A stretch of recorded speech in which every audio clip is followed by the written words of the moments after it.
मानो ना मानो बेवकूफ बनाया जा रहा है हमारा।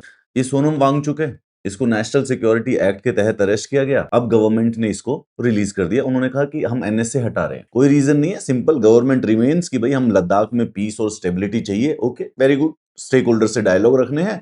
इस ऑब्जेक्टिव को आगे करने के लिए गवर्नमेंट कहते हैं कि हम श्री सोनम वांगचुक की डिटेंशन को रिवोक करते हैं विद इमीडिएट इफेक्ट।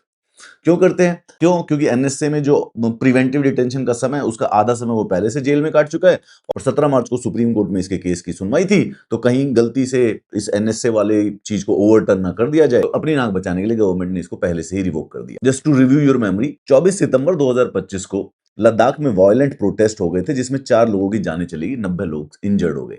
तो उसके लिए सोनम वांगचुक को 26 सितंबर को डिटेन कर लिया गया, ये कह के कि ये इंस्टिगेटर है, और इसको लद्दाख से हटा के जोधपुर की जेल में डाल दिया गया। इनकी वाइफ जो है डॉक्टर गीतांजलि, उन्होंने सुप्रीम कोर्ट में एक हीबस कॉर्पस का पिटीशन डाला। 6 महीने हो गए लेकिन सुप्रीम कोर्ट से वो हीबस कॉर्पस का पिटीशन नहीं सुना गया। अभी एक एनसीईआरटी में एक चैप्टर छाप दो, एक हफ्ते के अंदर अंदर चैप्टर क्या एनसीईआरटी सारी सारी जला के राख कर देंगे। हो सकता था कि जो 17 मार्च को सुप्रीम कोर्ट की हियरिंग थी उसमें जो ये कोर्ट की रीजनिंग थी इसको अरेस्ट करने की, वो उल्टी हो जाती। जब से सोनम वांगचुक अरेस्ट हुआ था, लद्दाख में बंद और प्रोटेस्ट हो रहे थे, वहां की पूरी इकोनॉमी ठप पड़ गई थी 6 महीनों। उसके बाद मिनिस्ट्री ऑफ होम अफेयर ने रिकॉग्नाइज किया कि ऐसे प्यूनिटिव कंटेनमेंट से हम वहां पर ट्रस्ट फोस्टर नहीं कर पाएंगे, तो प्रॉब्लम हो सकती है। तो हम इसीलिए with immediate effect NSA revoke करते हैं। तो अब ये आदमी एंटी नेशनल था लेकिन अब ये नहीं रहा। इस पे एक मैंने भी वीडियो बनाया था और बाकी आपने देखा होगा कि जो भी सोनम वांगचुक के बारे में बात करता कि गलत अरेस्ट किया गया है, तो एक आर्मी ऑफ ट्रॉल्स उसके पास आती। आपको पता नहीं है वो चाइना का था, तुम भी लोगों एंटी नेशनल हो चुके हो, उसने प्रोटेस्ट करवा दिए, वायलेंट करवा दिए।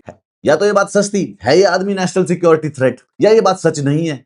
तो गवर्नमेंट चाहती क्या है? मतलब कि पहले फिर वो टारगेट दे देती है हमको, फिर जब उसको अच्छी तरह से पीट लिया, लिंच कर लिया जाता है, तो फिर उसके बाद अपनी मर्जी से छोड़ देती है। सच क्या है फिर? जितने भी लोग इसको आके एंटी नेशनल देशद्रोही कह रहे थे, क्या वो माफी मांगेंगे? नहीं माफी मांगेंगे वो। अब वो अब नए वाला देशद्रोही। गवर्नमेंट और ट्रॉल्स की एक आदत बन गई है कि पीठ पे ठप्पा लगा देना है देशद्रोही का, और उसके बाद फिर उसको प्रूव कभी नहीं करना है। किसी दिन ये भी तो लेके आओ कि यार ये आदमी पकड़ा गया है एनएसए में, कुछ प्रूव करो। और प्रूव नहीं करोगे तो फिर अब क्या मतलब कि बस ये चुपचाप से ये नहीं कि निकल जाओगे कि ओहो हम we are committed to the safeguard of Ladakh, ये कह के निकल जाओ कि बस हाँ revoke the detention with immediate effect. भाई या तो इसने प्रोटेस्ट वायलेंस करवाई थी या इन्होंने नहीं करवाई। अगर करवाई है तो एनएसए क्यों हटा है, और अगर नहीं करवाई तो फिर पकड़ा क्यों गया था एनएसए के अंडर ये।